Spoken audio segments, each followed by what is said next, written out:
Super Saravana stores. Kallakurichi சாராய மரணங்கள் நடக்கும் பொழுது விஜய் அவங்களை நேரில் போய் பார்த்துட்டு வந்தாரு. பார்த்துட்டு வந்த பிறகு கிட்டத்தட்ட விஜயோட பிறந்த நாள் நேரம். அந்த என்னோட பிறந்த நாளை யாரும் கொண்டாட வேண்டாம், கள்ளக்குறிச்சி மக்களுக்காக நாம எல்லாம் ஒரு அஞ்சலி செலுத்தும் விதமாக என்னோட பிறந்த நாள் கொண்டாட வேண்டாம் சொன்னார். அன்னைக்கு சாயந்தரம் விஜயோடைய போட்டோ த்ரிஷா அவங்களுடைய இன்ஸ்டாகிராம் ஐடியில இருந்து ஒன்று வெளியானுச்சு. அதுல கப்பல்ல விஜயும் இவர்களும் ஏதோ தொலைதூர கப்பல்ல போயிட்டு இருக்க மாதிரி ஒரு போட்டோ.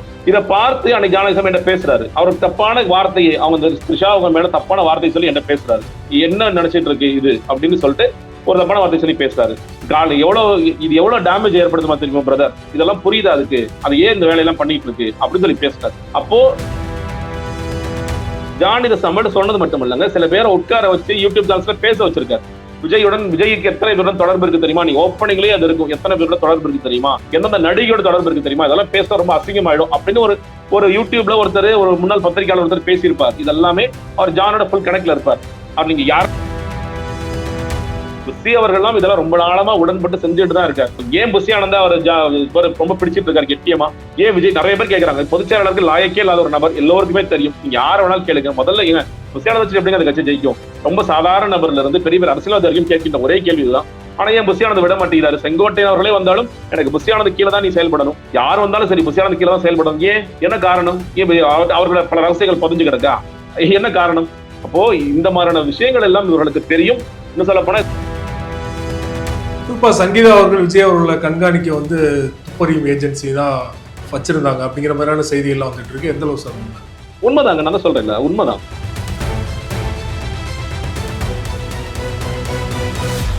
அரசியல் களம் நேயர்களுக்கு வணக்கம். இன்றைக்கு நம்ம நேயர்களுக்காக அரசியல் விமர்சகரும் முன்னாள் தாவேக நிர்வாகியுமான ஜெகதீஸ்வரன் அவர்கள் நம்மோடு இருந்திருக்கிறார். அவரோடு பேசலாம். சார் வணக்கம். வணக்கம். விஜய் அவர்களுடைய மனைவி சங்கீதா அவர்கள் விஜயை பிரிவதாக கோர்ட்டை நாடி இருக்காங்க. கோர்ட்ல அந்த வழக்கு ஏப்ரல் 20 வர இருக்குது. இந்த சூழல்ல அந்த நடிகை பெயரை குறிப்பிடல, எனக்கு அழுத்தம் கொடுத்தால் அந்த நடிகை பெயர் நான் குறிப்பிடுவேன், ரெண்டாவது நபரா அந்த நடிகையை சேர்ப்பேன் அப்படின்னு சொல்லியிருக்காங்க இல்லையா? இப்போ சங்கீதா அவர்கள் கையில நிறைய ஆதாரங்கள் இருக்கு அப்படின்னு தொடர்ச்சியா நிறைய பேர் பேசிட்டு இருக்காங்க. நிச்சயமா அவங்கள்ட்ட ஆதாரங்கள் இருக்குங்க. ஆதாரங்கள் இல்லாம மேம்போக்கான குற்றச்சாட்டுலாம் இல்ல. இந்த வழக்குல அவர்கள் சொல்லியிருக்கிற விஷயங்கள் என்பது இன்னுமே விஜயோடைய கண்ணியத்தை காப்பாற்ற வேண்டும் என்ற அடிப்படை நோக்கத்தில் தான் அவங்க ரொம்ப பல விஷயங்களை சொல்லாம மறைச்சு ரொம்ப டீட்டெயில்ஸ் எல்லாம் போகாம அவங்க ரொம்ப சிம்பிளா கேட்கறது ஒண்ணுதான். இந்த விஷயங்கள் ரொம்ப நாள் நடந்துட்டு இருக்குங்க. இது அவங்களுக்குள்ள பிரிவு ஏற்பட்டதுங்கிறத ரொம்ப வருஷமா நடந்துட்டு இருக்கு. குடும்பத்துல பஞ்சாயத்து பண்ணி, லீகல் மூலியமா பஞ்சாயத்து பண்ணி, இதெல்லாம் முடியாத பட்சத்தில் கடைசி கட்டமாகத்தான் கோர்ட்டுக்கே அவங்க போறாங்க. அவுட் ஆஃப் கோர்ட்டுக்கு தான் செட்டில் பண்ணணும்னு சொல்லி பார்த்தாங்க. அவுட் ஆஃப் கோர்ட்லயே முடிச்சிடலாம், எனக்கு உண்டான சுதந்திரத்தை கொடுங்க, அடிப்படையில் எனக்கு உண்டான சுதந்திரத்தை கொடுங்க, எனக்கு உண்டான பொருளாதார சிக்கல்களை ஏற்படுத்தாதீங்க, பொருளாதாரத்தை கொடுங்கிறது ஒண்ணு, பொருளாதார சிக்கலை ஏற்படுத்தாதீங்க, என்னை ஃப்ரீ மூவிங்கா விடுங்க அப்படின்னு சொல்லி சொன்னாங்க. ஆனா எல்லாவற்றுக்குமே ஒரு முடக்கிட்டே இருக்காரு, தொடர்ச்சியாக பண்ணிட்டே இருக்காரு. அப்போ அவங்களால வெளியே போக முடியல, பொருளாதார முடக்கல் ஏற்படுது, மன உளைச்சலுக்கு ஆளாகிறாங்க. இவங்களை வெளியே கூட்டிட்டு போறதுங்கிறது நம்ம பொதுத்தளத்துல பார்த்தது மாஸ்டர் பட ஆடியோ லான்ச்ல தான் பார்த்தோம். அதற்கு பிறகு அவர் சில நேரங்கள்ல நம்ம பொதுவெளியில யார் கூட போறாரு அப்படிங்கிற பார்க்கிறோம், யாரோட திருமணத்திற்கு போறாரு அப்படிங்கிறத பார்க்கின்றோம். இதெல்லாம் ஒன்றும் மறைச்சு பேச வேண்டியதெல்லாம் இல்லை. இன்னைக்கு அவர் த்ரிஷா கூட எந்தெந்த திருமணத்திற்கு எல்லாம் போயிட்டு இருக்காருங்கிறத பார்க்கின்றோம், பொதுவெளியில் எப்படி தோன்றாருங்கிறத பார்க்கின்றோம். அவங்க மேபி எனக்கு தெரியல, மேபி அவங்க அந்த பேரை சொல்ல போறாங்களா இல்ல வேற யாராவது பேரை வர்றாங்களா அப்படிங்கிறது தெரியல. பட் ஆனா இது எல்லாருக்கும் தெரிந்த ரகசியம் தான், இது தெரியாத ரகசியம்லாம் ஒன்றும் கிடையாது. அதனால இவங்களுக்கு தொடர்ச்சியான ஒரு மன உளைச்சல் ஏற்பட்டுக்கிட்டே இருக்கு. ஒரு பக்கம் அவங்களால தனியா கூட எங்கேயும் வெளியே போக முடியாத ஒரு சூழல், இன்னொரு பக்கம் அவர் இயல்பாகவே சினிமா ஷூட்டிங்னு பிஸியா இருக்காரு. அவர் தன்னை இப்படிதான் நடந்துக்கிறாரு அப்படிங்கிறத எல்லாருமே பார்த்துட்டு இருக்காங்க. அது கடும் விமர்சனத்துக்கு உள்ளானால் கூட அது பத்திலாம் எனக்கு பெருசா கவலையோ அக்கறையோ இல்லை அப்படிங்கிற மாதிரிதான் அவர் தொடர்ச்சியாக செயல்பட்டு கொண்டிருக்கிறார். எல்லாவற்றுக்குமே அவங்கள்ட்ட பக்கவான எவிடன்சஸ் இருக்கு. அவங்க இதற்காக பிரத்யேகமாக வேலை செய்து, இதற்காக பிரத்யேகமாக சில பேரை நியமித்து இந்த வேலைகள்லாம் செய்திருக்கிறார்கள். அதுல அவன் சொல்றேன் இல்லையா, அதுல இன்னும் நிறைய மோசமான, எதிர்பார்க்க முடியாத அளவிற்கு பல விஷயங்கள் இருக்கின்றது. இவர் உண்மையிலே நாகரிகம் கருதி இது பெரிய பேசுபொருளாக ஆக்க வேண்டாம் அப்படிங்கிற நாகரிகம் கருதி இவர் நம்ம நம்ம நம்ம அவங்களோட பாயிண்ட் ஒன்னே ஒன்றுதான், என்னை விட்டுருங்க, நான் யூகேக்கே போயிடுறேன். ஏன்னா இவ்வளவு நாள் நிறைய பேர் சொல்றது யூகேல இருக்காங்க, யூகே அவங்க இவ்வளவு யூகேலாம் இல்ல. இன்னைக்கு வரைக்கும் இந்த விவாகரத்து மனு போட்ட பிறகும் அதே வீட்டில் தான் இருக்கிறாங்க, மாடியிலையும் கீழையும் அவங்க இருக்கிறாங்க அப்படிங்கிறதான் உண்மையான விஷயம். அப்ப இப்ப ஒரு முடிவுக்கு வந்துட்டாங்க, நான் ஒட்டுமொத்தமா போயிடலான்னு ஒரு முடிவுக்கு வந்துட்டாங்க.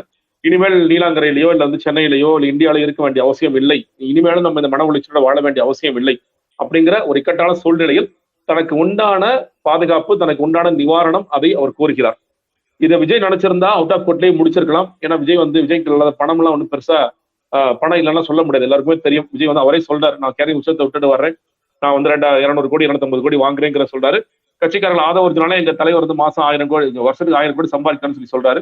அப்ப அவர்களோட சொத்து, நிலம், இடம், வீடு, கடைகள் அப்படிங்கிறது எனக்கு தெரிந்து எல்லா மாவட்டங்களும் விஜய்க்கு சொத்து இருக்கிறது. நான் தப்பா சொல்லல. ஏன்னா அவர் உழைச்சு சம்பாதிச்ச காசு தான் பல இடங்கள் இன்வெஸ்ட் பண்ணி வச்சிருக்காரு. அதனால அவங்க கேட்கின்ற ஒரு மனைவியாக அவங்க வந்து கேட்கின்ற விஷயத்தை செய்து கொடுப்பதில் அவருக்கு இயல்பாக தயக்கம் இருக்கக்கூடாது. ஆனால் அவருக்கு பிடிவாதம் இருக்கிறது. இல்ல நான் கொடுக்க மாட்டேன், கொடுக்க கூடாதுன்னு சொல்றாரு.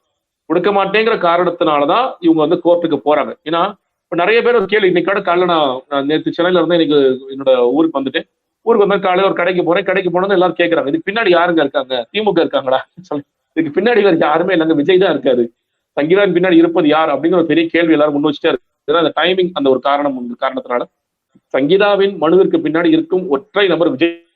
அவர் தான் சொல்றாரு, அவங்க போனா கோர்ட்டுக்கு போனா போயிட்டு போதும், எனக்கு டைமிங் பத்திலாம் கவலை இல்லை, அவங்க விட்டு போனா போதும், நான் அதே நேரத்தில் நான் கேட்கறத செஞ்சு கொடுக்க மாட்டேன், நான் வந்து டிராக் பண்ணுவேன் அப்படின்னு ஒரு இடத்திற்கு போகின்றார். அதனால நீ கேட்ட கேள்வியில அவரிடம் ஆதாரங்கள் இருக்கின்றதா, பக்கமான ஆதாரங்கள் இருக்கின்றது. அந்த ஆதாரங்கள்லாம் வெளிவராமல் பார்த்துக் கொள்வது விஜயோட அரசியல் வாழ்க்கைக்கு நல்லது நான் சொல்லுவேன். இது வந்து ஏன்னா இப்ப டேமேஜ் ஆக ஆரம்பிச்சிருக்கு. இந்த டேமேஜ் ஒவ்வொருத்தரும் ஒரு மாதிரி எடுத்துக்கிறாங்க. சில பேர் நம்பலாம், சில பேர் நம்புறாங்க, சில பேர் குழப்பம் வருது, சில பேருக்கு கேள்விகள் வருது. இது ரொம்ப ரொம்ப வைடான டேமேஜ் ஆக கூட விஜய் நினைச்சாருன்னா, ஒரு மனைவியாக அவங்க கூட வாழ்ந்ததற்காக அவர் என்ன கேட்கிறாங்களோ அதை செஞ்சு கொடுப்பதுதான் ஒரு நியாயமானதாக இருக்கும். ஆனால் விஜய் செய்வாருங்கிறது பெரிய கேள்விக்குறிதான். குறிப்பா இந்த விவகாரத்துல விஜய்க்கு ஆதரவா பேசுறவங்க என்ன சொல்றாங்கன்னா, 2017 வந்து அவங்க இந்த முடிவு எடுத்துட்டாங்க, பிரியிற முடிவு எடுத்துட்டாங்க. 2017 அவங்களுக்கு பிரச்சனை வந்துருச்சு. இன்ஃபேக்ட் வந்து அந்த நடிகையோட தொடர்பு ஏற்பட்டனால வந்து இவங்களுக்குள்ள விவாகரத்து ஏற்படல, இவங்களுக்குள்ள பிரியிற அப்படி மைண்ட் செட் வந்ததுக்கு அப்புறம் தான் அந்த நடிகையோட தொடர்பு ஏற்படுது அப்படின்னு சொல்றாங்க இல்லையா? இது எந்த அளவு உண்மை? இல்லைங்க, அதாவது நீங்க நடிகர்கள் நடிகைகள் குறித்து எவ்வளவோ கிசுகிசுக்கள் வரும். சில நேரங்களில் சினிமாக்குள்ள வந்து எவ்வளோ விஷயங்கள் நடக்கும் அப்படிங்கிறது நமக்கு தெரியும். சில நேரங்கள் அது கிசுகிசா வரும். சில நேரங்களில் சில பேர் வெளியே வந்து ஆமான்னு சொல்லுவாங்க, சில பேர் அதை மறுத்துக்கிட்டே இருப்பாங்க, சில பேர் கடந்து போவாங்க அப்படிங்கிறது தெரியும். நீங்க விஜய் குறித்தும் அவங்க சொல்ற அந்த நடிகை குறித்தும் எவ்வளவோ நம்ம பார்த்திருக்கோம். இன்னும் சொல்லப்போனா திருமணத்திற்கு முந்தி இல்ல திருமணத்துக்கு பிறகு தான், திருமணத்துக்கு பிறகு இந்த மாதிரி நிறைய கதைகள்லாம் வந்திருக்கு. அவங்க நெருக்கமா இருக்காங்கன்னு வந்திருக்கு. அவரே வெளியில போற நிகழ்ச்சிக்கு கூட்டிட்டு போயிருக்காரு அப்படிங்கிறது இருக்கு. அவங்களுக்குள்ள இருக்க நெருக்கம் குறித்து வந்திருக்கு.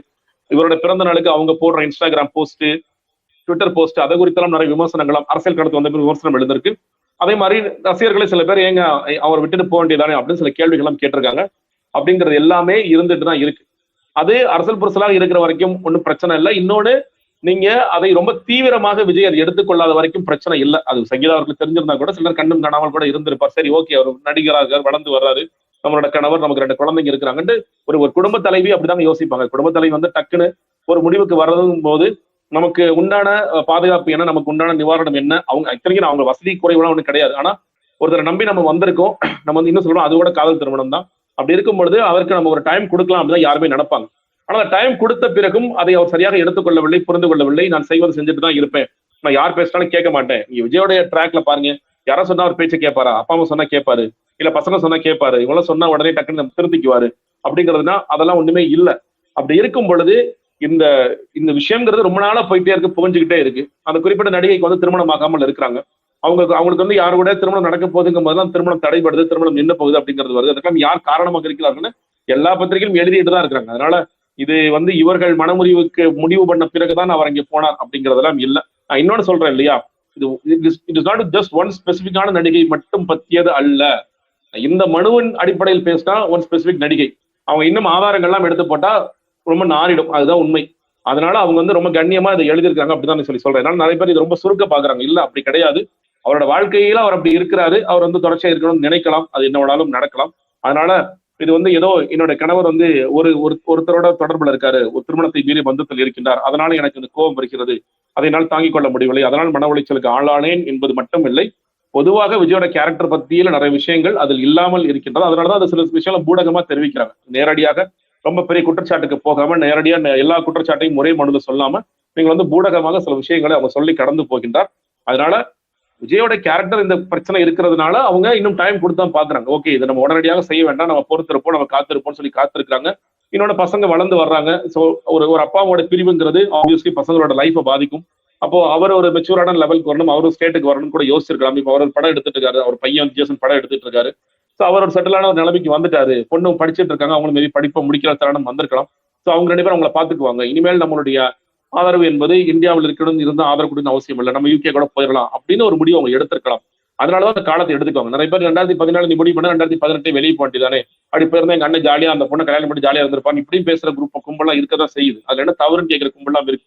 லீகலா ஒரு தவறும் கிடையாது. ஆனால் ஒரு மனைவி அப்படிங்கிற ஸ்தானத்துல வந்து பார்க்கும் பொழுது, அதுவும் காதலித்து கல்யாணத்துக்கு திருமணம் செய்து கொண்ட மனைவிங்கிற ஸ்தானத்துல பார்க்கும் பொழுது அந்த வலியும் வேதனையும் அவருக்கு தான் இருக்கும். இன்னைக்கு பாத்தீங்கன்னா இன்னைக்கு பிரச்சனை என்ன கேட்டீங்கன்னா, யாருமே வந்து என்ன மெசேஜ்ங்கிறத பிரச்சனை இல்லை அவங்களுக்கு. யார் மெசஞ்சர் அவனை அடி, இது எப்படி வெளியே வந்தது, இது யார் புகாரா கொடுத்திருப்பா, இது யார் எப்படி புகாரா போச்சு, அதெல்லாம் தம்பி பிரச்சனை. பிரச்சனைங்கிறது உங்களுடைய தமிழக வெற்றி கழகத்தின் தலைவர் நடிகர் விஜய் அவர்கள் தன்னுடைய வாழ்க்கையில் தன்னுடைய மனைவியை எப்படி நடத்தினார்ங்கிறதா பிரச்சனை. அது பத்தி எல்லாம் இங்க பேசுறதே கிடையாது. அதுவும் ஆச்சரியக்குறிகள் எல்லாரும் ஒரே மூட்ல இருக்கிறாங்க. அண்ணிய காலி பண்ணலாம். அண்ணின்னா நான் சொல்றது இவங்க சங்கீதா வந்து காலி பண்ற வேலைகள், அவங்கள தப்பம் தவறுமாக பேசுகின்ற வேலைகள், இவருக்கு ஆதரவு கொடுக்கிறேங்கிற அளவிற்கு ரொம்ப கீழ்த்தனமாக பேசுகின்ற வேலைகள் எல்லாம் செஞ்சுட்டே இருக்கிறாங்க. ஆனா பிரச்சனை என்பது ஒரு பெண்ணாக அவர் அடைந்த மன ரீதியான துன்பங்கள். அந்த துன்பங்கள் குறித்து பேசுவதற்கு அன்பார்ச்சுனேட்லி யாரும் தவறா இல்ல. ஒட்டுமொத்த சமூகமும் சொல்லிட முடியாது. இந்த விஜய் கும்பல்ங்கிறது எப்படி இதை ப்ரொஜெக்ட் பண்ணுதுன்னா, இதுலயும் எப்படி கரூர்ல எங்க அண்ணனை காப்பாற்றணுமோ அதே மாதிரி எங்க அண்ணனை காப்பாற்றுவோம். அதுதான் எங்களோட ப்ரையாரிட்டி. அவருடைய மனைவி குறித்தெல்லாம் எங்களுக்கு எந்த அக்கறையும் இல்லை, அவரோட குழந்தைகள் குறித்து எங்களுக்கு அக்கறையும் இல்லை, அவங்களுடைய அப்பா அம்மா குறித்து எங்களுக்கு அக்கறையும் இல்லை. அப்படிங்கிறதா இது ரொம்ப ரொம்ப ரொம்ப ஆபத்தான போக்கு. இந்த மாதிரி இந்த கல்ட்டுன்னு ஜான் ஆர்கியூ சொல்லிட்டே இருப்பார். கிட்டத்தட்ட கல்ட் அப்படிங்கிறது கண்மூடித்தனமா என் தலைவன் என்ன சொன்னாலும் நான் கேட்பேன், என் தலைவன் என்ன செஞ்சாலும் நான் ஏத்துக்குவேன், என் தலைவன் நாளைக்கு கொலையே பண்ணாலும் தலைவா நீ எப்படி தலைவா கொலை பண்ணுவா, நீ எல்லாம் கொலையெல்லாம் பண்ணிருக்க மாட்ட தலைவா அப்படிங்கிற ஒரு இடத்திற்கு நகருங்கிறது இந்த போக்கு இருக்கு இல்லையா, உண்மையா ரொம்ப ஆபத்தா இருக்கு. சில நேரங்கள்ல சின்ன சின்ன பசங்கள்கிட்ட பேசுறேன், பெரிய பசங்கள்கிட்ட பேசுறேன், எனக்கு இது எப்படி மாறும், இது எப்படி மாற்ற முடியுங்கிறது ரொம்ப பெரிய குழப்பமா இருக்கு. இந்த சோசியல் மீடியா இன்ஃபுளுன்ஸ் அவங்க ரொம்ப ஸ்பெசிஃபிக்கா ரொம்ப கம்மியான வீடியோஸ் தான் பாக்குறாங்க. ஷார்ட்ஸ்ல வர்றது, ரீல்ஸ்ல வர்றது, அது மட்டும் தான் பாக்குறாங்க. அரசியல்னாலே அவ்வளவுதான் நினைச்சுக்கிட்டு சில ஒரு பெரிய சமுதாயம் உருவாயிட்டே இருக்கு. இது எப்படி நம்ம மீட்டெடுக்கிறது, இவங்களுக்கு என்னென்ன அரசியல் நம்ம சொல்லிக் கொடுக்கறது அப்படிங்கிறதே ஒரு பெரிய டாஸ்கா தான் எல்லாருக்கும் சொல்லும் போது அரசியல்வாதிகளுக்கு எல்லாம் இருக்க போது அதெல்லாம் எப்படி செய்ய போறாங்க அப்படிங்கிறது உண்மையிலே நினைச்சு பார்க்கவே உண்மையிலே அதிர்ச்சியா தான் இருக்கு எனக்கு. குறிப்பா நீங்க வந்து ஒரு சாதாரண நடிகர், அதையும் தாண்டி வந்து தமிழக வெற்றி கழகத்தோட தலைவரா நாளைக்கு வந்து சிஎம் ஆக போறேன்னு சொல்றவரு மனைவி அப்படி நடத்தினதுதான் வந்து எல்லோருமே பெரிய விமர்சனம் வைக்கிறாங்க இல்லையா. இப்போ விஜய் அவர்களுடைய நிழலா இருக்கிற புஷி ஆனந்தோ, ஆலோசகரா இருக்கிற ஜான் அவர்களோ, இதெல்லாம் வந்து நம்ம அரசியல் கட்சி ஆரம்பிச்சதுக்கு அப்புறம் இது நமக்கு நெகட்டிவா திரும்பும் அப்படின்னு நான் சொல்லலையா விஜய் அவர்கள்ட்ட? இல்லங்க, நீங்க இல்ல நீங்க நிறைய பேருக்கு என்னன்னு கேட்டீங்கன்னா, இப்போ 2 வாரத்துக்கு முன்னாடியே நயினார் நாகேந்திரன் வந்து த்ரிஷா வீட்டுல வந்து முதல்ல விஜய் வரணும்னு சொல்லி சொன்னார். அவர் எல்லாரும் ஊரே இழுத்து போட்டு அடிச்சது நம்ம எல்லாரும் பார்த்தோம். எல்லாரும் கண்டனம் தெரிவிச்சாங்க. அரசியல் ரீதியா எதிர்த்துங்க. கிட்டத்தட்ட இன்னைக்கு சங்கீதா அவர்கள் பெயர் சொல்லாட்டி கூட என்ன சொல்லியிருக்காரு அப்படிங்கிறத நம்ம பார்க்கின்றோம். நான் இதெல்லாம் விட்டுருங்க, ஜான் ஆரோக்கியசாமி என்னைக்கோ இதெல்லாம் பேச வச்சுட்டாரு. நான் சொல்றேன் இல்லையா, அந்த டாக்குமெண்ட்ரி எவிடன்ஸ்ல என்ன இருக்குங்கிறத ஜான் ஆரோக்கியசாமி தன்னுடைய ஆட்கள் மூலியமாக என்னைக்கோ விஜய் டேமேஜ் பண்ணிட்டாரு. அந்த வீடியோஸ் எல்லாம் இருக்கு. அது பெருசா மேபி இவங்க பிரபலப்படுத்தாம இருக்கிறாங்க, அவ்வளவுதான். அவரோட ஆட்கள் ஏன்னா அவருக்கு ஒரு காலத்துல ஜானுக்கு வந்து எப்படியாவது புஷியை காலி பண்ணணும்னு ரொம்ப கங்கணம் கட்டிட்டு இருந்தாரு. புஷியை காலி பண்ற நேரத்துல அவர் வந்து விஜய் பத்தி நிறைய கிசுகிசுக்களை உண்மைகளை வந்து அவர் பகிர்ந்தார். நிறைய பேர் எனக்கு இந்த விஷயங்கள்லாம் எனக்கு எப்படிப்பா தெரியும், ஜான் தான் சொன்னாரு. என்ன விஷயங்கள அவர் என்ன வெளிப்படையா பேசினாரு ஜான் அவர் சொல்றேன் இல்லையா, அவருடைய பர்சனல் லைஃப், விஜயோட பர்சனல் லைஃப் என்ன, விஜயோட பர்சனல் லைஃப் என்ன நடக்குது, இன்ஃபேக்ட் ரொம்ப ஸ்பெசிஃபிக்கா சொல்றேன். இப்ப கள்ளக்குறிச்சி சாராய மரணங்கள் நடக்கும் பொழுது விஜய் வந்து அவங்களை நேர்ல போய் பார்த்துட்டு வந்தாரு. பார்த்துட்டு வந்த பிறகு கிட்டத்தட்ட விஜயோட பிறந்த நாள் நேரம். அந்த என்னோட பிறந்த நாளை யாரும் கொண்டாட வேண்டாம், கள்ளக்குறிச்சி மக்களுக்காக நாம எல்லாம் ஒரு அஞ்சலி செலுத்தும் விதமாக என்னுடைய பிறந்த நாள் கொண்டாட வேண்டாம் சொல்லி சொன்னார். அன்னைக்கு சாயந்தரம் விஜயோடைய போட்டோ த்ரிஷா அவங்களுடைய இன்ஸ்டாகிராம் ஐடியில இருந்து ஒண்ணு வெளியானுச்சு. அதுல கப்பல்ல விஜயும் இவர்களும் ஏதோ தூரம் கப்பல்ல போயிட்டு இருக்க மாதிரி ஒரு போட்டோ இன்ஸ்டாகிராம்ல ஏதோ பாட்டெல்லாம் போட்டிருந்தாங்க. எனக்கு சரியா ஞாபகம் இல்லை, அந்த பாட்டு எனக்கு ஞாபகம் இல்லை, பட் இது நடந்துச்சு, ட்விட்டர்லயும் போட்டிருந்தாங்க. இதை பார்த்து அன்னைக்கு ஜானகிசாமி என்ன பேசுறாரு, அவருக்கு தப்பான வார்த்தையை அவங்க த்ரிஷா அவங்க மேல தப்பான வார்த்தை சொல்லி என்ன பேசுறாரு, என்ன நினைச்சிட்டு இருக்கு இது அப்படின்னு சொல்லிட்டு ஒரு தப்பான வார்த்தை சொல்லி பேசுறாரு. இது எவ்வளவு டேமேஜ் ஏற்படுத்துமா தெரியுமா பிரதர், இதெல்லாம் புரியுதா அதுக்கு, அது ஏன் இந்த வேலையெல்லாம் பண்ணிட்டு இருக்கு அப்படின்னு சொல்லி பேசுறாரு. அப்போ அந்த நேரத்துல சொல்றாரு அவர் வந்து என்னென்ன அவரோட பர்சனல் லைஃப்ல நம்ம சொன்னேன் இல்லையா, டாக்குமெண்ட்ரி எவிடன்ஸா சங்கீதா என்ன வச்சிருக்காங்களோ அந்த விஷயங்கள்லாம் சொல்லிருக்காரு. நான் இதெல்லாம் ஏன் இவ்வளவு சில பேர் கேட்க, ஏன் இப்ப திடீர்னு நீ வன்மத்தோட பேசுறியா, நீ வந்து வேணும்னு பேசுறியா, தம்பிகளா இது எப்பயுமே எனக்கு தெரிஞ்ச விஷயம் தான். ஆனா இதை நான் பேச வேண்டிய தருணம்ங்கிறது எப்பயுமே வந்தது இல்லை. நம்ம ஏன் பேசணும், நமக்கு விஜய்ங்கிற அரசியல்வாதி என்ன தவறு செய்கின்றார் அதை விமர்சனப்படுத்துவோம். விஜய்ங்கிற ஒரு நபர் எவ்வளவு தப்பான நபராக அரசியல செயல்பட்டு இருக்காரு, மனிதநேயம் இல்லாத நபராக இருக்காரு, இதெல்லாம் நம்ம பேச வேண்டிய அவசியம் இருக்கிறது. இது பேச வேண்டிய தருணம் என்பது ஏற்படவில்லை. இன்னைக்கு சங்கீதா அவர்களே இதை போட்டு உடைச்ச பிறகு, அது ஒரு மனு தாக்கல் பண்ணிய பிறகு, அவங்க கிட்டத்தட்ட கோர்ட்டுக்கே ஏறின பிறகு இதை இன்னும் மறைத்து பேச வேண்டிய அவசியம் இல்லை. அதனாலதான் பேச வேண்டிய ஒரு அவசியம் ஏற்படுகிறது. ஜான் இது எல்லாத்தையுமே சொல்லியிருக்காரு. ஜான் இதை சம்மட்டு சொன்னது மட்டும் இல்லைங்க, சில பேரை உட்கார வச்சு யூடியூப் சேனல்ஸ்ல பேச வச்சிருக்காரு. விஜய்க்கு எத்தனை பேருடன் தொடர்பு இருக்கு தெரியுமா? நீ ஓப்பனிங்லயே அது இருக்கும். எத்தனை பேரோட தொடர்பு இருக்கு தெரியுமா? எந்தெந்த நடிகையோட தொடர்பு இருக்கு தெரியுமா? இதெல்லாம் பேச ரொம்ப அசிங்கமாயிடும் அப்படின்னு ஒரு யூடியூப்ல ஒருத்தர், ஒரு முன்னாள் பத்திரிகையாளர் ஒருத்தர் பேசியிருப்பார். இதெல்லாமே அவர் ஜானோட ஃபுல் கணக்குல இருப்பார். அவர் நீங்க யாருன்னு நான் சொல்ல விரும்பல. அவர் ஒரு பேட்டியில சொல்லுவார், விக்ரவாண்டி மாநாட்டு டயத்துல அவருக்கு வந்து 10 லட்சம் பேர் கூடுன்னு சொல்லி சொல்லுவார். அடுத்த இதுல வந்து 10,000 பேர் கூட மாத்தி மாத்தி பேசுவார். இந்த ரசிகர்களுக்கே புரியாது ஏன் அவர் அப்படி மாத்தி பேசுறாரு, என்ன காரணம் கேட்டீங்கன்னா, ஜான தொடர்ச்சியா இன்புட்ஸ் கொடுத்து அவர் வந்து வளர்த்து விட்ட ஒரு அடியாள் தான் அவர். அதனால இது எல்லாமே கிட்டத்தட்ட எல்லாமே பப்ளிக் டொமைன்ல இருக்கு. இது எல்லாமே வந்து புதுசெல்லாம் கிடையாது. அதனால நான் தான் இது வந்து சொல்லணும், இல்ல வந்து அவங்க சங்கீதா அவசியம் இல்லை. இதெல்லாம் ஜான் போன்றவர்கள், புஸ்ஸி போன்றவர்களுக்கு எல்லாம் எல்லாமே தெரியும். இன்னும் சொல்ல போனா புஸ்ஸி அவர்கள்லாம் இதெல்லாம் ரொம்ப நாளமா உடன்பட்டு செஞ்சுட்டு தான் இருக்காரு. ஏன் புஸ்ஸி ஆனந்தா அவர் ரொம்ப பிடிச்சிட்டு இருக்காரு கெட்டியமா? ஏன் விஜய்? நிறைய பேர் கேட்கறாங்க. பொதுச் செயலாளருக்கு லாயக்கே இல்லாத ஒரு நபர், எல்லோருக்குமே தெரியும். நீங்க யாரை வேணாலும் கேளுங்க. முதல்ல ஏன் புஸ்ஸி ஆனந்த வச்சு எப்படிங்க அந்த கட்சி ஜெயிக்கும்? ரொம்ப சாதாரண நபர்ல இருந்து பெரிய அரசியல்வாதி வரைக்கும் கேட்கின்ற ஒரே கேள்வி இதுதான். ஆனா ஏன் புஸ்ஸி ஆனந்த் விட மாட்டேங்கிறாரு? செங்கோட்டையன் அவர்களே வந்தாலும் எனக்கு புஸ்ஸி ஆனந்த் கீழே தான் நீ செயல்படணும், யார் வந்தாலும் சரி புஸ்ஸி ஆனந்த் கீழே தான் செயல்படணும். ஏன்? என்ன காரணம்? ஏன் அவர்களை பல ரகசியங்கள் பதிஞ்சு கிடக்கா? என்ன காரணம்? அப்போ இந்த மாதிரியான விஷயங்கள் எல்லாம் இவர்களுக்கு தெரியும். இன்னும் சொல்ல போனா இதெல்லாம் என்கரேஜ் பண்ற ஆட்களாகவே இவர்கள் இருந்துகிட்டு இருக்கிறாங்க. நீங்க ஒரு காலத்துல எஸ்ஏசி சார் கூட இருந்த பழைய டீம் என்பது ரொம்ப கண்ணியமாக இருக்கக்கூடிய, விஜயை சரியான பாதையில் இழுத்து செல்லக்கூடிய டீம். அந்த டீமை விட நம்ம வந்து நினைச்சபடி வாழலாம், நினைச்சபடி எங்க வேணாலும் போகலாம் அப்படின்னு ஒரு இடத்திற்கு புஸ்ஸி ஆனந்த் மாதிரியான ஆட்கள் இவரை வந்து என்கரேஜ் பண்றதுனாலதான் பழைய டீமை ஃபுல்லா காலி பண்ணி இந்த டீமை கொண்டு வராரு. புஸ்ஸி ஆனந்த் ஒரு டீமை ஃபுல்லா வருது. அது இன்னைக்கு வேற ஒருத்தர் அந்த இடத்துல ரீப்ளேஸ் பண்ணி வேற ஒருத்தர் உட்கார்ந்துட்டு இருக்காரு. ஸோ இது தொடர்ச்சியா நடந்துகிட்டு தான் இருக்கு. அதனால இதெல்லாம் அவர்கள் கண்டிக்க மாட்டார்களா? அவர்கள் இன்னொன்னுங்க, அரசியல் ரீதியாக ஜான் சொல்லிருக்கலாம், சார் இது தப்பான டைமிங் சார் சொல்லி சொல்லிருக்கலாம். ஆனா விஜய் எப்படி யோசிக்கிறாரு? போனா அவங்க போறாங்கங்க, நமக்கு என்னங்க, எனக்கு வேற சில எண்ணங்கள் இருக்கு, இது எனக்கு இன்னும் சொல்ற வசதியான விஷயம், நான் இது ஒரு காரணமா வச்சு லீகலா ஒரு செப்பரேஷன் வந்துருச்சுன்னா நான் அடுத்த கட்ட நடவடிக்கை எடுக்கலாம்னு கூட அவர் யோசிக்கலாம். அப்ப அவருக்கு அரசியல் இந்த நேரத்துல சரியா தப்பா அப்படிங்கிறது அவருக்கு பெருசா ஆர்வம் இல்லை. இன்னொன்னு, இதை திசை திருப்பறதுக்கு கும்பல் வச்சிருக்காங்கல்ல. இப்போ நீங்க உண்மையிலே பாருங்களேன், வந்த உடனே சொல்ற, நேத்து தொடர்ச்சியா பேசிட்டே இருக்கேங்க, திமுகவிற்கு ஓட்டு போடுற பசங்க, திமுக ஓட்டு போடுற பெண்மணிகள் இருந்து யாருங்க இது பண்ணிருப்பா, திமுக தான் பண்ணிருப்பான்னு கேக்குறாங்க. எல்லாருமே அப்படி ரொம்ப இயல்பா கேட்கறாங்க, திமுக தான் காரணம். ஆனா அவங்க தலைவர்கள் ஓட்டு போடுற ஆட்கள் கிடையாது. திமுக தானே, உண்மையை சொல்லுங்க யாருங்க அப்படின்னு என்கிட்ட கேட்கறாங்க. திமுக ஏங்க பண்ணணும்? அவங்க என்ன வேலை வெட்டி இல்லையா? இந்த வேலையை பண்ண வேண்டிய அவசியம் இந்த நேரத்தில் ஏதாவது இருக்கு அவங்களுக்கு? அவங்க பாட்டு ஏதாவது பூத் போரல் மாநாடு போட்டோம், மகளிர் மாநாடு போட்டோம். நீங்க வந்து இன்னைக்கு திமுக விஜய் ஒரு த்ரெட்டா பாத்துக்கா? இந்த எலெக்ஷன் நிச்சயமாக என்னை பொறுத்த வரைக்கும் இல்லவே இல்லை. நீங்க இரண்டாம் கட்ட தலைவர்கள் பேசுறாங்க, மறைமுகமாக உதயநிதி ஸ்டாலின் பேசுறாங்க, எல்லாமே ஃபியூச்சர்ல விஜய் வித்ஸ்டாண்ட் பண்ணிட்டாருன்னா, ஒருவேளை தேர்தலுக்கு பிறகு வித்ஸ்டாண்ட் பண்ணிட்டாருன்னா, வேலை பார்த்தாருன்னா, மக்களுக்காக களமிறங்கி வேலை செஞ்சாரு, தொடர்ச்சியா அறிக்கைகள் இருக்காரு, தொடர்ச்சியா அரசியல்ல இருந்தாருன்னா ஒரு த்ரெட்டா மாறக்கூடிய வாய்ப்புகள் இருக்கு. உதய் அகேன்ஸ்ட் விஜய் அப்படிங்கிறது போகக்கூடிய வாய்ப்புகள் இருக்கு ஒரு சமயத்துல. ஆனா இந்த தேர்தலில் என்ன பொறுத்த வரைக்கும் விஜய் ஒரு ஸ்பாயிலர். விஜய் ஸ்பாயில் பண்ற வாக்குகளால திமுக நல்ல வெற்றியை பிறந்தா நான் பார்க்கிறேன். திமுக இருக்கிறவங்க நிறைய பேர் அப்படி பார்க்கிறாங்க. திமுக எல்லாம் சொல்றது ரொம்ப கோரா இருக்கிறவங்களும் அப்படிதான் பாக்குறாங்க. ஆனா இன்னைக்கு வந்து டக்குன்னு இதை திசை திருப்புறதுக்கு நம்ம கிட்ட ஒரு நல்ல டீம் வச்சிருக்கோம். இதுல இன்ஸ்டாகிராம்ல ஒரு இன்ஃபுளுசர்ஸ் குரூப் வச்சிருக்கோம், நீங்க ட்விட்டர்ல நல்ல குரூப் வச்சிருக்கோம், நம்ம சோசியல் மீடியா நல்ல குரூப் வச்சிருக்கோம். இது வந்து பார்க்க வெளியில இருந்து பார்க்கிற ஆட்களும் திமுக தான் பண்ணிருப்பாங்க போல இருக்குப்பா அப்படின்னு அது திசை திருப்புறதுக்கு ஆட்கள் இருக்கின்ற காரணத்தினால உண்மையிலேயே விக்டிமான சங்கீதாவை விக்டிமைஸ் பண்ணிட்டு இருக்காங்க. கிட்டத்தட்ட பல நேரங்களில் பேசியிருப்போம். நீங்க இந்த பாலியல் குற்றத்துல ஒரு விக்டிம் ஒருத்தர் காவல் நிலையத்துக்கு போகும்பொழுது நீ ஏமா அங்க போன, நீ ஏமா அவனை நம்பி போனன்னு கேட்கிற மாதிரி இப்ப எல்லாரும் என்ன கேட்கறாங்க, நீ ஏன் அந்த டைவர்ஸை கொடுத்த, நீ ஏன் அந்த டைவர்ஸை இந்த நேரத்துல கொடுத்த, நீ ஏன் எங்க தலைவர் மேல பழி சொல்ற அப்படின்னு இவங்க எல்லாம் கேள்வி எழுப்பிட்டு இருக்காங்க. அப்போ ஒரு பக்கம் பெண்கள் பாதுகாப்பு, பெண்கள் முன்னேற்றம், பெண்கள் சமத்துவம் பேசுகின்ற விஜய் உண்மையில என்ன பண்ணிட்டு இருக்காரு, அவரோட வீட்டுல இருக்கின்ற மனைவி அவங்க பத்தி யாரு என்ன அவதூறு பேசினாலும் அதை பத்தி எனக்கு கவலை இல்லை. நீங்க குறைந்தபட்ச மரியாதைங்க, நீங்க 1999 இருந்து இப்போ வரைக்கும் இன்னைக்கு வரைக்கும் வீட்டுல தான் வாழ்ந்துட்டு இருக்காங்க. இந்த சக மனுஷிக்கு நம்ம குறைந்தபட்ச மரியாதை என்பது, நீ போறீங்களா போங்க, நான் கேஸ்ல நான் வந்து லீகலா நான் சண்டை போடுறேன், அது வேற. ஆனா உன் மனைவியை பத்தி அவதூறு பேசுறாங்கல்ல, அட்லீஸ்ட் ஜான் ஆர்கிஸ் அப்படி சொல்லி அந்த அவதூறு நிப்பாட்டுங்க, ஜெகதீஷ் பழனிசாமி அப்படி சொல்லி அவரை நிப்பாட்டுங்கன்னு சொல்லுவாரா, இல்ல அதை பண்ணுங்கப்பான்னு சொல்லி என்கரேஜ் பண்ணி விடுவாரா? இவர் தான் என்ன பண்றாரு, நான் பெண்களுக்கு பாதுகாப்பு, நான் பெண்களுக்கான அரண், நான் தூய சக்தி, நான் வந்து பெண்களுக்கு பாதுகாக்கப்படுற சக்தி அப்படின்னு சொல்லிட்டு அவர் பேசிட்டு இருக்காரு. எவ்வளவு முரணான வாழ்க்கையை விஜய் வாழ்ந்துட்டு இருக்காரு பாருங்க.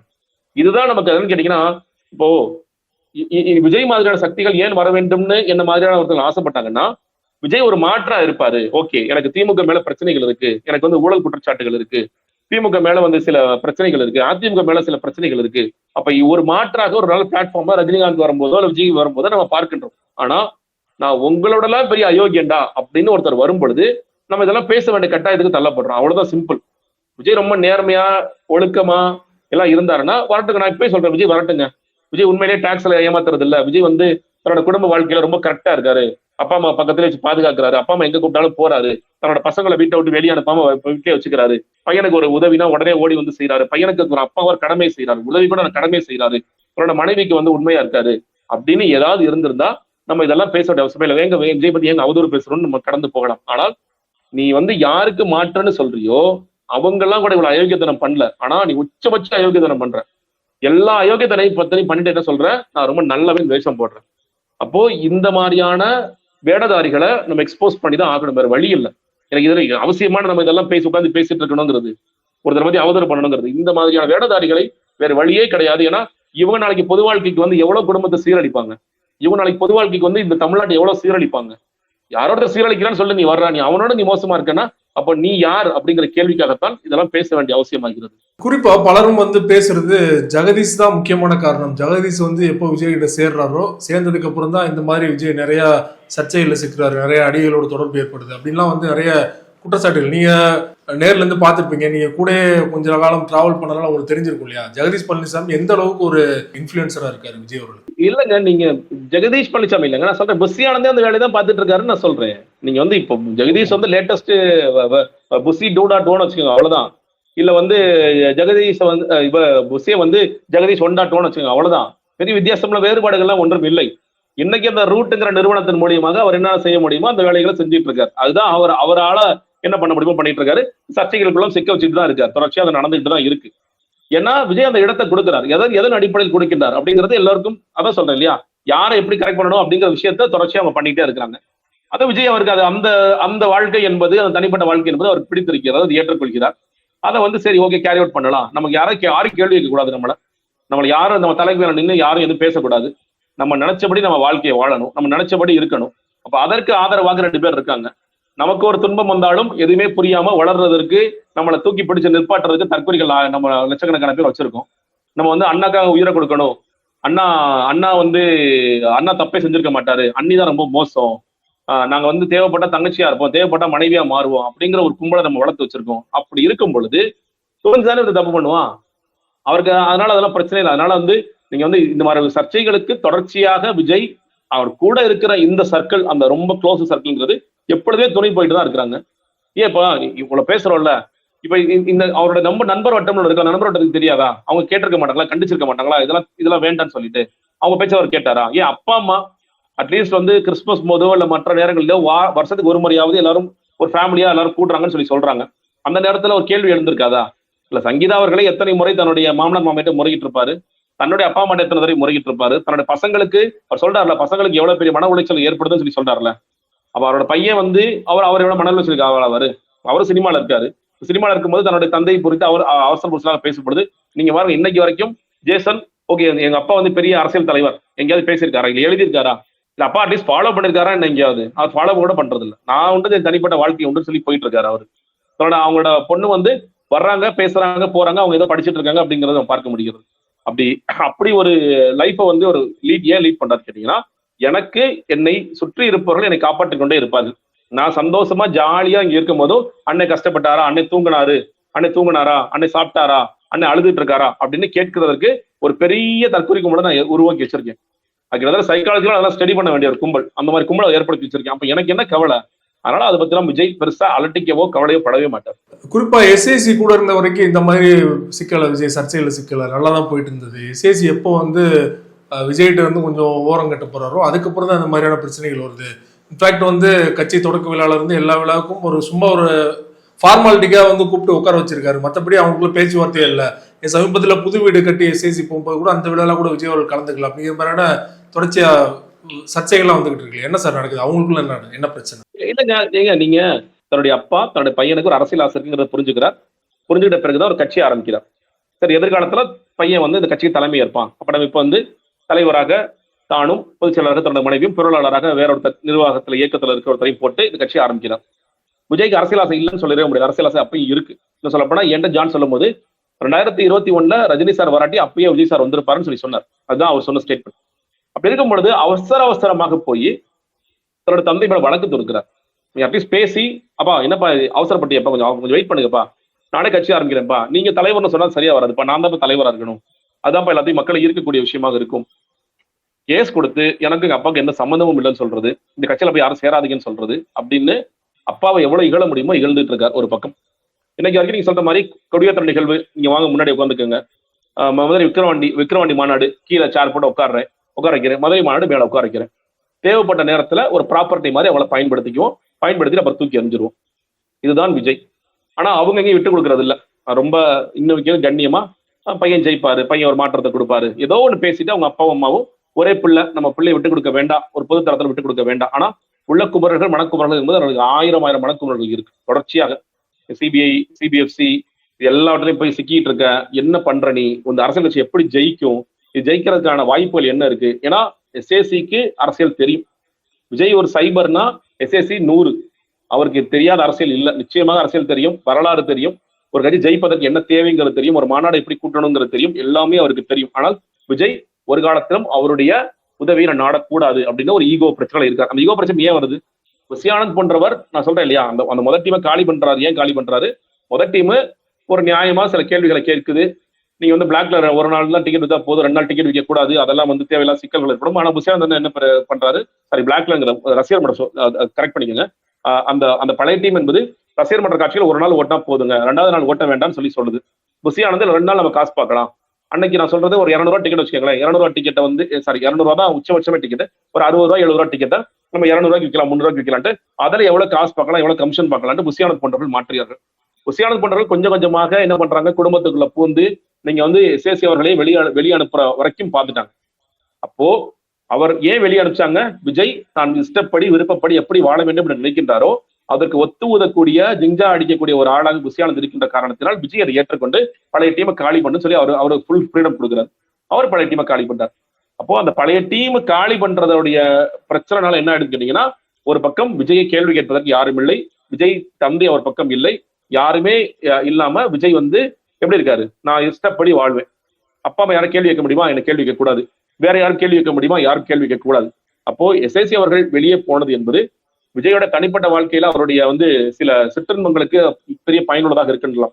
ஆனா இன்னைக்கு அரசியலே தெரியாம என்ன பண்றோன்னு தெரியாம ஒரு திசை நோக்கி போயிட்டு இருக்காரு இல்லையா, அதற்கு எஸ்ஏசி இல்லாத மிகப்பெரிய இழப்பா தான் நான் பார்ப்பேன். குறிப்பா சங்கீதா அவர்கள் விஜய் அவர்களை கண்காணிக்க துப்பறியும் ஏஜென்சி தான் வச்சிருந்தாங்க அப்படிங்கிற மாதிரியான செய்தி எல்லாம் வந்துட்டு இருக்கு. எந்த அளவு சார் உண்மை? உண்மைதாங்க, நான் தான் சொல்றேன் இல்ல, உண்மைதான். நான் அதான் சொல்றேன் இல்ல, இந்த மனுவில் அவர்கள் குறிப்பிட்டுள்ளது, இன்னும் சொல்லப்போனா நடிகை பேர் கூட கண்ணியம் கருதி குறிப்பிடாமல் இருப்பதுங்கிறது, அவர் இந்த மனு வச்சு நான் உன்னை மிரட்டுறேன், இந்த மனுவை வச்சு நான் உன்னை வீழ்த்துறேன், இந்த மனுவை வச்சு உன்னை நான் அரசியல் வாழ்க்கை காலி பண்றேன், எதுவுமே அவரோட நோக்கம் அல்ல. நான் கேட்ட உரிமையாக நான் கேட்கின்ற விஷயத்தை செய்து கொடு அப்படிங்கிற மட்டும் தான் அவங்களோட பாயிண்ட். அவங்களுக்கு இது அரசியல் நேரம் அதெல்லாம் எதுவுமே கிடையாது.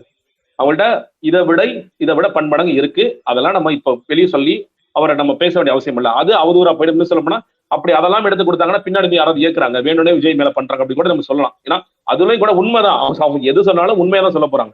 அவங்க மறைச்சு வச்சு பேச வேண்டிய அவசியம் எல்லாம் எதுவுமே கிடையாது. அதெல்லாம் இருக்கு. எல்லாற்றையும் வைத்துக்கொண்டு அவர் பொறுமையாக இருக்கின்றார். ஏன்னா அவர் ஒரு ஸ்டேஜுக்கு வந்துட்டார். ஏன்னா இப்ப நீங்க சண்டை போட்டு அவர் மேல நம்ம இந்த விஷயத்தெல்லாம் சொல்லி குற்றச்சாட்டை வச்சு நம்ம சேர்ந்து வாழ போறோம் அப்படின்னா வேற. நான் ரொம்ப சாதாரணமா நான் கேட்கிறத நீ செஞ்சு கொடுத்துட்டீங்கன்னா ஒண்ணு வழக்கை வாபஸ் வாங்கிட்டு அவங்க பாட்டு போயிட்டே இருப்பாங்கிற நிலையில இருக்கிறாங்க.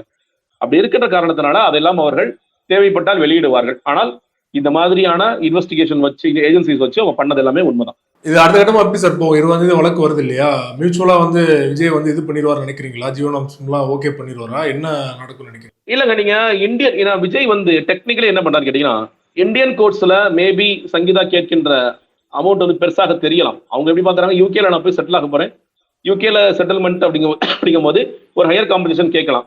ஆனா ஒரு இந்தியன் கோர்ட்ஸ் இந்தியன் ருபீஸ்ல முன்னாடி ஒரு வழக்கு ஒன்று வந்தது பெங்களூர்ல எங்கேயோ, 5 லட்சத்துக்கு மேல நான் மந்த்லி காம்பன்சேஷன் கொடுக்க வேண்டாம் அப்படின்னு சொல்லிட்டு ஒரு வழக்கு 5 லட்சத்துக்குள்ள கொடுத்தா போதுன்னு ஒரு தீர்ப்பு ஆனிச்சு.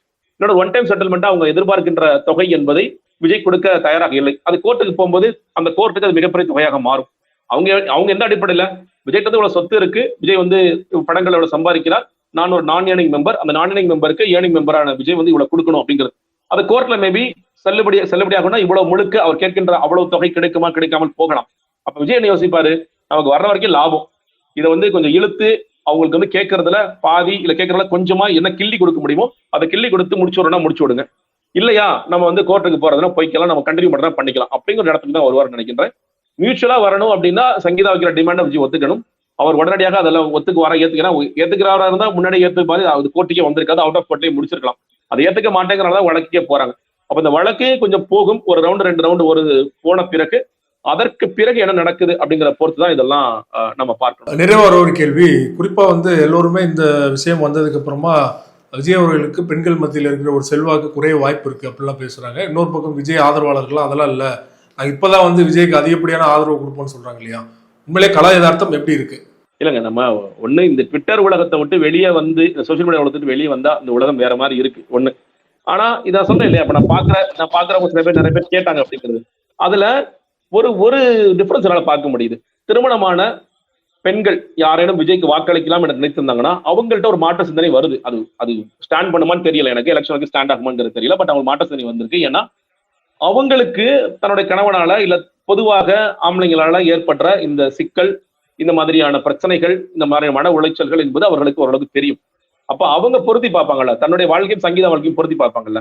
அப்ப ஒரு பெண்மணி வந்து தன்னுடைய கணவர் மேல இந்த மாதிரி ஒரு புகார் கொடுக்குறாருன்னா சும்மா எல்லாம் கொடுக்க மாட்டார். அவர் சொல்ற மாதிரி ரொம்ப காலமா இந்த பிரச்சனை இருக்குங்கிறது ஊர்வலத்துக்கே தெரியும். அப்ப இந்த நேரத்தில் அவர் கொடுக்கிறார் அப்படிங்கும்போது விஜய் எவ்வளவு மோசமான இருக்கின்றார். விஜய் ஒரு பக்கம் பெண்கள் பாதுகாவலன்னு சொல்லி பேசுறாரு, சம உரிமை பேசுறாரு, சமத்துவம் பேசுறாரு. ஆனா ஒரு மனுஷியா கூட அவங்களை ட்ரீட் பண்ணல அப்படிங்கறத அவங்களோட மனுவில் வந்து புரிஞ்சுக்க முடியுது அப்படின்ட்டு குடும்ப தலைவியாக இருப்பவர்கள், மிக குறிப்பாக திருமணமான பெண்கள் அப்படி யோசிக்கிறாங்க. சில பேர் என்கிட்ட பேசுறாங்க, எனக்கு ஒரு மாற்றம் வந்திருக்கு. ஆனா அந்த குடும்பத்துல இருக்கிற திருமணமாகாத ஒரு கல்லூரி படிக்கின்ற மாணவியோ அல்லது இப்பதான் வேலைக்கு போகின்ற மாணவியோ அவங்க வந்து இல்ல எங்க அண்ணன் தான் சிறந்தவர், எங்க அண்ணன் தான் பெஸ்ட், எங்க அண்ணி வேணுனே வந்து இப்படி பண்றாங்க அப்படின்னு, இது எல்லாமே திமுக சதி. இந்த கரூர்ல 38 பேர் ரசோசிப்படி தான் நீங்க கொண்டீங்க அப்படிங்கிற மாதிரியான சில தற்கொலைகள் இருக்கு இல்லையா, அந்த மாதிரியான நபர்கள் இருக்கத்தான் செய்கிறார்கள். ஒரு டிவிஷன் வந்திருக்கு. விஜய் மேல இருக்கின்ற ஒரு பார்வை, ஒரு மரியாதையான பார்வை, ஒரு கண்ணியமான பார்வை என்பது அந்த பார்வை நிச்சயம் மாற்றம் வந்து நிறைய பேர் குழப்பம் ஏற்பட்டிருக்கு. இதெல்லாம் அரசியல் புரட்சியில கேள்விப்பட்டோம். இன்னைக்கு ஒரு பெண்மணி அவங்க மனைவியே சொல்லிருக்காங்க அப்படிங்கும் போது இதில் உண்மைத்தன்மை இல்லாமல் இது எப்படி வரும் அப்படிங்கிற ஒரு பெரிய கேள்வியையும் குழப்பத்தையும் ஏற்படுத்தி இருக்கு. சொல்ற மாதிரி இந்த திருமணமான பெண்கள் மேபி ஒரு பின்வாங்கக்கூடிய வாய்ப்புகள் இருக்கின்றது. வீட்டுல படிக்கின்ற இல்ல வந்து ஒரு 18 வயது 19 ஆன பெண் குழந்தை அவர்கள் மேபி இல்ல ஸ்டில் விஜய்க்கே ஓட்டுப்பட வாய்ப்புகளும் இருக்குதான் பார்க்க. குறிப்பா இந்த இஷ்யூ வந்து லீக் பண்ணதே வந்து திமுக தான் அப்படின்னு வந்து நிறைய பேர் வந்து கான்ஸ்பிரசி தியரியை பரப்பிக்கிட்டு இருக்காங்க இல்லையா? உங்ககிட்டே வந்து திமுக ஓட்டு போடுறவங்களே வந்து திமுக தான் காரணமானு கேட்கிற சுச்சுவேஷன் இருக்குன்னா இது திமுக பாதிப்பு ஏற்படுத்துமா இந்த நரேட்டிவ்? இல்லைங்க, நீங்க திமுகவுக்கு போற வாக்குகள் இன்னும் சொல்ல போனா அந்த வாக்குகள் இன்னும் ஸ்ட்ராங் தான் ஆகும். நீங்க வந்து யாரேனும் அவங்க குடும்பத்திலேயே கொஞ்சம் பேர் விஜய் ஓட்டு போடலன்னா அவங்க கேட்பாங்கல்ல, பாரு இந்த விஜய்க்கு தான் நீ ஓட்டு போட சொன்னியா அப்படின்னு கேள்வி எழுப்புவாங்க. சில இல்ல அப்பாக்கள் சில பெண்கள்கிட்ட போய் கேட்கலாம், ஏன்னப்பா இவங்களுக்கு ஓட்டு போடணும் அப்படின்னு சொல்லி கேட்கலாம். ஸோ அதுல ஸ்ட்ராங் ஆகும். இன்னொன்னு திமுக உண்மையிலேயே அவங்களுக்கு விஜய் வீட்டுல ஏதாவது நடந்தா இல்ல விஜய் வாழ்க்கை நடந்தா அவங்களுக்கு பெரிய தர்மசங்கரமான நிலைமை ஆயிடுது. ஏன்னா இவ ஏதாவது பண்ணிட்டு போயிடுறாரு, நம்மளை பிடிச்சி இப்படி வாங்குறாங்களே அப்படிங்கிற மாதிரியான ஒரு தர்மசங்கரமான நிலைமை ஏற்படுறது. அது உண்மைதான். திமுக வந்து இதை லீக் பண்ணது அவசியம் இருக்கான எந்த அவசியம் இல்லை. சில பேர் இப்போ ஒரு கான்ஸ்பிரசிக்கு வர்றாங்க, அது எந்த அளவுக்கு உண்மைங்கிறது தெரியல.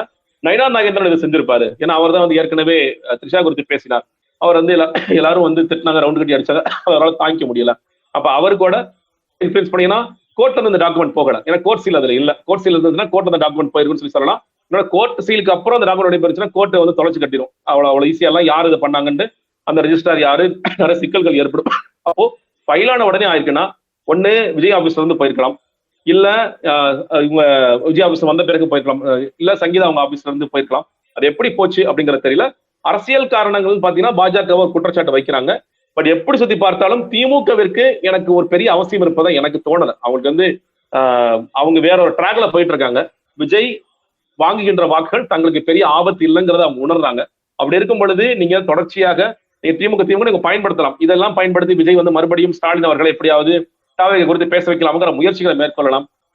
திமுக தான் செஞ்சாங்கன்னு விஜயே கூட அப்பட்டமா ஏதாவது இடத்துல வந்து தஞ்சாவூர்ல மீட்டிங் வரதா பேசலாம் வாய்ப்பு இருக்கின்றது. ஆனால் இவங்க செய்வாங்க அப்படிங்கிறது எனக்கு இந்த தருணத்தை திமுக வேற சில விஷயங்கள் செய்யலாம், ஆனால் இந்த தருணத்தில் செய்ய வேண்டிய அவசியம் இல்லைன்னு தான் சொல்லி நான் பார்க்கிறேன். ரொம்ப நன்றி சார், உங்க நேரத்தை ஒதுக்கி இந்த வாரம் பல்வேறு விஷயங்களோட பண்ண முடியுங்க. நன்றி சார்.